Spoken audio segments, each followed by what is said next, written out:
Let's start with this era, dude. Infinite Crisis. I mean, not the event itself, yes. Probably it might even be my favorite event, but the whole entire era in DC to this day, I think is like some of my absolute favorite comic stuff ever, period, all time, Marvel, DC. It had so many amazing things, dude.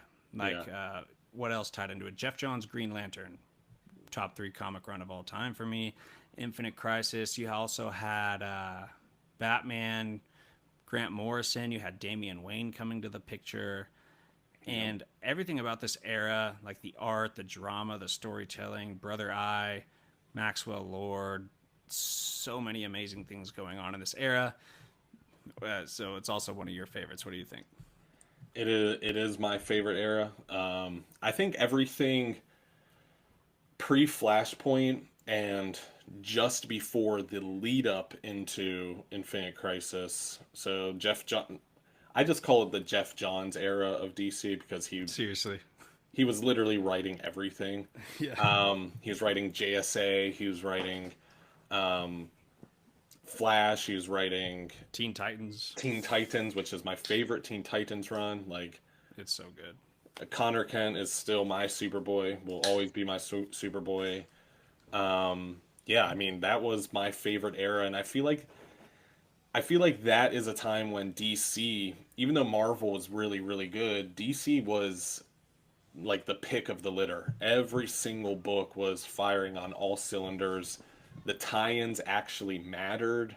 It wasn't, just a one-off tie-in that had nothing to do with the story. It was just taking place during the time period. They all had to do with the story taking place, and they all had really high stakes too. I mean, you look at Infinite Crisis, how many people died or got drastically changed during that event. I mean, it's crazy stakes during that time, and I love it. It's so so good. Gosh. Yeah, it's amazing. Even Wonder Woman had like probably my favorite Wonder Woman run. Greg Rucka Yep. was doing Wonder Woman, and that led, parts of that led into Infinite Crisis, Superman verse Wonder Woman, and what's his name? Maxwell Lord was in control of Superman, and she had to snap his neck, and that Yep. played into Infinite Crisis so much.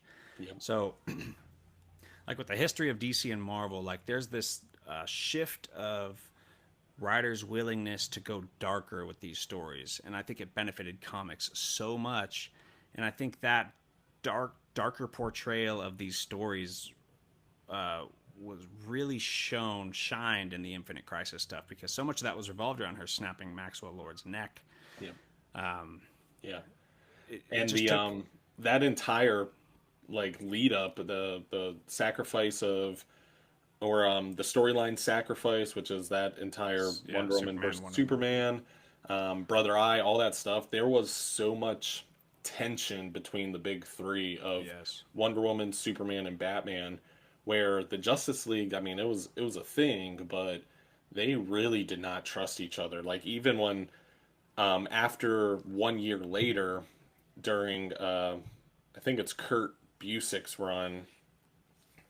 I think it is Kurt Busiek and Geoff Johns run, you really get to see, especially in the storyline Camelot Falls, where everybody thinks Superman is like in being mind controlled, and there's actually a point where the Justice League pull up on him and are ready to fight him because they think he's being mind controlled and he has to be put down because of the storyline of sacrifice. So there's just so much ripple throughout the DC universe after that event and that era in general. I literally just bought Camelot Falls, and I've never read it, and I found it at this store for $8 in like pretty much new condition. So I'm about to read that. That's awesome. Yeah, it's I'm it's looking it's forward to pretty it like good. way Yeah. more. I heard it was good. A lot of people. I do a top five Superman comic post, and people are like, "What about Camelot Falls?" Quite a few people mentioned that name, so I found it at this bookstore and got it, and I was pretty excited. After you say that, I'm really excited. So I didn't know the timeline of it at all. I was just ready to read this for whatever it gave me. But Yeah, it's right after I guess right after 52 is technically when that takes place, when Superman returns. dude, speaking of that era, 52 was fantastic. Did you like that one? Oh yeah. Oh It's yeah. so good. So good. So good. unreal. How did they take this DC universe without the Justice League or the Trinity and just make such an epic story? Like that was fantastic. I couldn't put it down.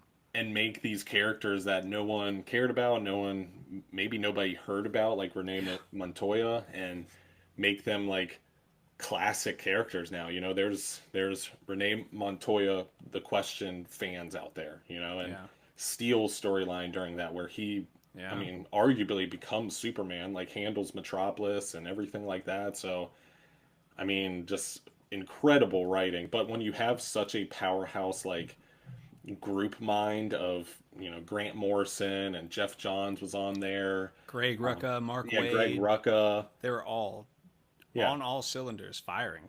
they could write about a guy walking to the toilet and it's going to be amazing. Just Right. period. That's just what it is. It also had some of the best Lex Luthor villain stuff.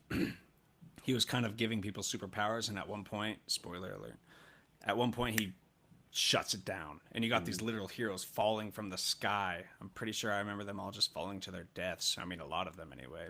It's dark. It's really dark. Black Adam had some of the best Black Adam moments in this one.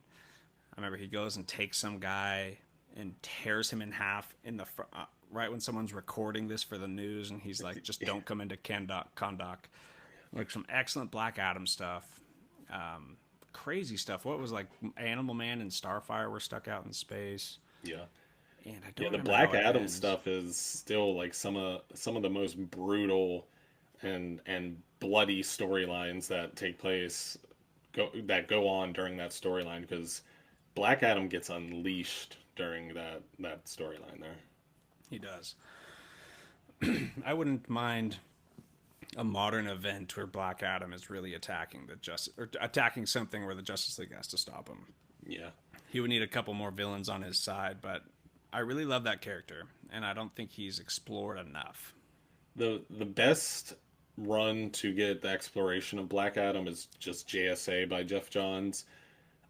He becomes a part of the team, Yeah, but you know it you that get comes with all the trials and tribulations you'd expect, and it is it is again just high stakes. You don't know what to expect, and then there's some points where exactly what you were expecting happens, and it's pretty fun to explore there. yeah. He kind of manipulates Adam, turns him to the dark side, and then Yeah, he has like Adam kill someone at some point. Atom Like Smasher. Yeah, yeah, and then it goes into the Black Rain. My favorite part of the whole JSA was that Black Rain event, yeah, where it's just like 52, stay out of Kahndaq. I'm gonna kill everybody who tries to stop that from happening. yeah, yeah. He's an awesome villain. He needs a major focus. He needs to be like like you said, the head of an event where Yeah, because I think he's the probably the villain that can really, I mean, power wise at least, take on the Justice League in all regards. I mean, he's a tactician. He has Superman level abilities, and he's also a ruler. You know, so yeah, he has that kind of political stance, and or could maybe if he injects it more into our society, that would be a fun thing to explore too. yeah, and he has magic, which makes that's weak to Superman, so he could actually potentially beat Superman. Yeah. But during this event that we're creating in our minds right now, he could probably beat the crap out of Superman and then cause real problems because who's going to stop him after Superman? Shazam would be the one. You'd have to have a really awesome climactic Shazam versus Black Adam battle, and a really awesome climactic like beginning of the story where Black Adam just takes Superman out. One Yeah. hell of a way to start a story, and then an awesome climactic Shazam versus Black Adam at the end. So much to explore there. That'd be sick. Yeah, yeah, I'm Let's down for it. We gotta write DC. Yeah, let's write DC Comics.